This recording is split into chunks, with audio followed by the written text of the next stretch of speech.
সাজিদ, তুমি কি আমায় ভালোবাসো? আমি কিছুই না বলে চুপচাপ রইলাম। ঠিক তখনই নুসরাত আমাকে বলে উঠলো, তোমার মতো আবার আর প্রেম করা লাগবে না। এই বলে নুসরাত চলে যেতে লাগলে আমি নুসরাতের হাত ধরে বলি, ভালোবাসি, বড্ড ভালোবাসি তোমায়। সেই থেকে শুরু আমাদের প্রেম। ক্লাসে আর চোখে দেখে সবাইকে ফাঁকি দিয়ে প্রেম করা, আর অন্য সব জুটির মতো আমরা সিনেমা, ফুচকা, রিক্সায় ঘুরে বেড়ানো, রেল লাইনের পাশে দুজন হাত ধরে হাঁটা, কিছুই বাদ যায়নি।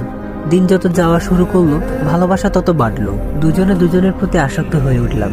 একদিন ক্লাসে ফাঁকি দিয়ে দুজনে মেলায় ঘুরতে গেলাম। আমি নুসরাতকে 2 ডজন নীল চুড়ি কিনে দিলাম, আর নুসরাত আমাকে একটা ঘড়ি গিফট করলো। তারপর নুসরাত ঘড়িটা আমার হাতে পরিয়ে দিল। হঠাৎ নুসরাত আমাকে একদিন বলে উঠলো, সাজিদ, আমি যদি মারা যাই তারপরে যেন আমার এই ঘড়িটা তোমার হাত থেকে না হারায়। এইটা আমার ভালোবাসার চিহ্ন। এটা তোমার হাতে থাকলে মনে করবে আমি তোমার সাথে আছি। সেদিন আমি কিছু না বলে নুসরাতকে জড়িয়ে ধরে অনেক কান্না করি। নুসরাত আমার চোখের পানি মুছে দিয়ে সে নিজেও কান্না করে ফেলে, আর আমাকে